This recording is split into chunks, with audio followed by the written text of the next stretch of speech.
Nikola Jokic is currently on pace to win another MVP in the regular season. This will make it now 3 straight times he's won it since Larry Bird in the 1986 season. He's led the Nuggets to one of the best records in the league and has a firm hold on the #1 spot in the Western Conference.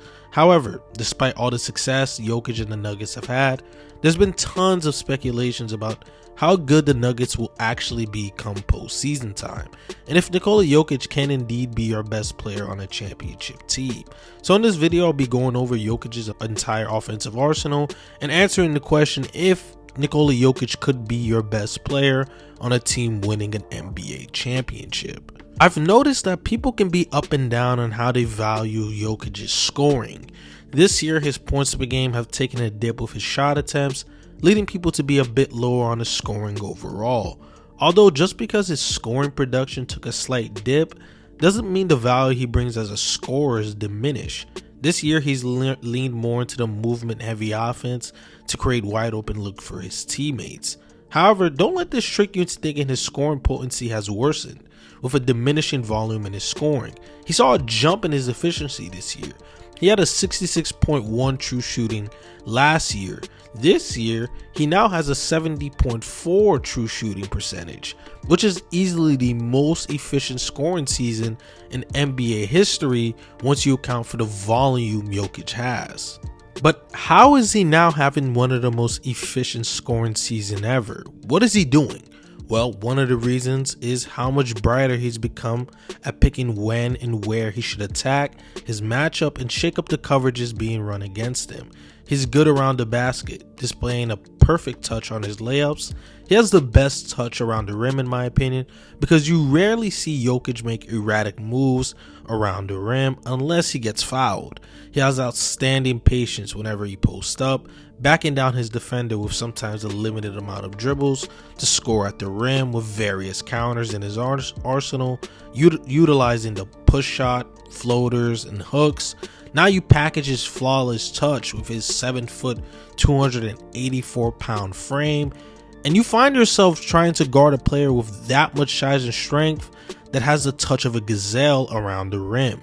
The natural course of action you would like to throw out this is double teams, but that's where it can get even trickier because of Jokic's ability to see over every double team and make the right decision. With his height and his unique passing ability, he can sling the ball to the wide open man so quickly that the rotator sometimes wouldn't even notice.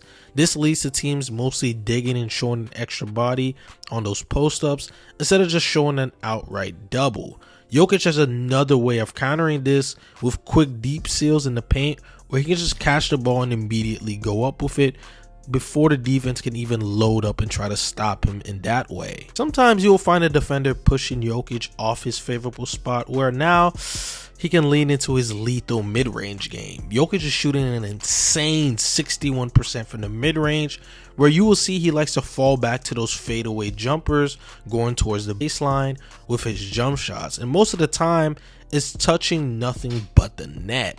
His shooting prowess extends even further to the 3-point line, to which this year he's shooting his best efficiency from the 3-point line on 40%, although on limited volume.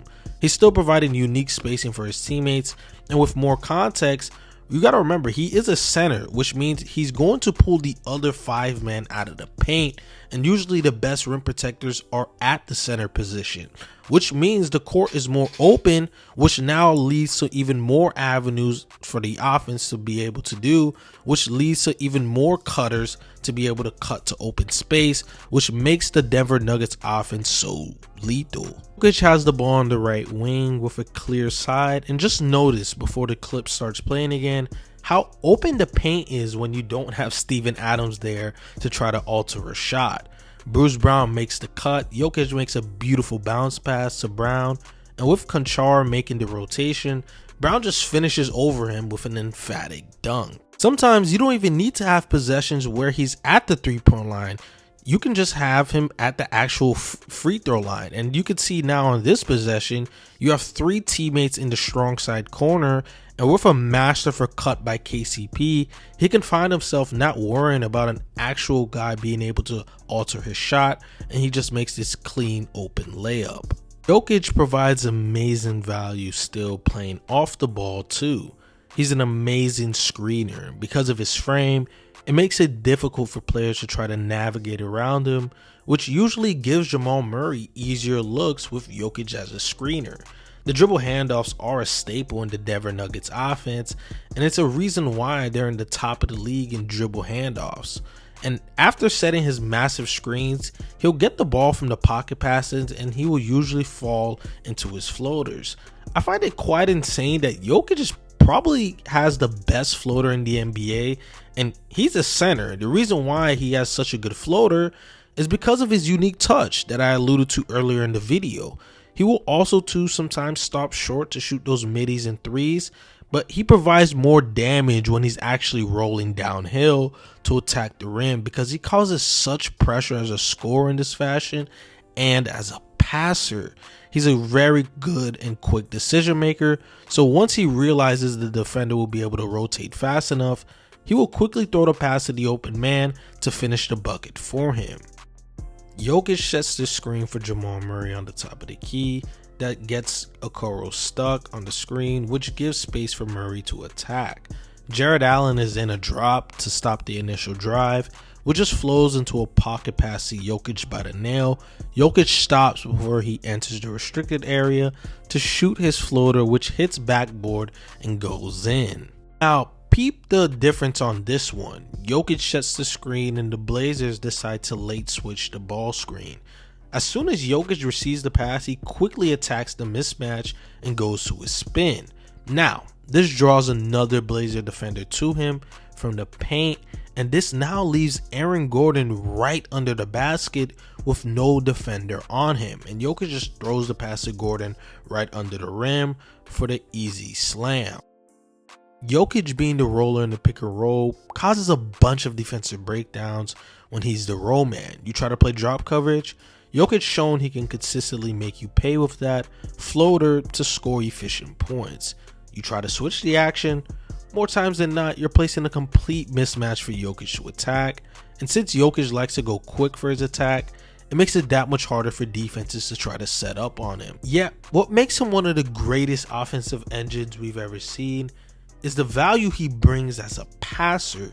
Now, I want you guys to just take a quick moment and honestly think of what pass Jokic can't make. Yeah, I also believe there isn't one. Jokic's unique passing ability is what unlocks that Denver Nuggets offense. In this egalitarian way, Jokic is leading this Denver Nuggets team to one of the best offenses we've ever seen. I've never seen a center package such delivery and manipulation with his passing lead to so many high leverage shots for his teammates. He can do it with either hand and always decides where he should pass the ball. He can do it from the top of the key, on the elbow, on the low block, where he can just court map and survey to always find consistent open shooters or guys cut into the basket. And one of the greatest traits as a passer is when you reach up this passing level that makes it so that teams aren't able to constantly send double teams. Because of how dangerous of a passer he is in so many different areas on the court, defenses can't just send a double team because they know Jokic will be able to throw skip passes right over the top of the defense to find a wide open shooter, or those wraparound passes that will eventually lead to a quality shot. Yet Jokic is such a great scorer that he has defenses change up their defensive coverages against them in so many different ways that sometimes they just go to the old reliable, let him get his, we will stop everybody else. Jokic is just that good of an offensive player. And I wanted to throw this statistic on the screen because I'm still having trouble seeing how crazy of a number this is. Jokic, when he's on the court, boasts an offensive rating of 128.6, which would be pretty easily the best offense in NBA history. Without him, the Denver Nuggets has a 105.6 offensive rating. For clarification, the Charlotte Hornets, who is the worst offense right now, have a 108 offensive rating. So they would be the worst offense in the NBA by far if Nikola Jokic isn't in the lineup. I don't know what other reasons and examples that you need to see that shows you that Nikola Jokic today is arguably the best offensive player in the NBA, and without a doubt, one of the greatest offensive players we will ever see in NBA history. And once you filter out all the MVP controversy and narratives that's been going on and actually just watch Nikola Jokic play basketball, I don't see how it's a stretch to truly think that this guy is the most valuable player in the NBA regular season once more for the third straight year. Well, if you guys enjoyed this video, make sure to hit the like button to help my video perform better on the algorithm. Hit the subscribe button and the post notification bell to always be notified whenever I upload a video. And let me know in the comment section below, where do you guys rank Nikola Jokic as an offensive player in the NBA currently? And how far do you think the Denver Nuggets will go in the playoffs as Jokic as the best player? With that being said, I hope all of you have a blessed day.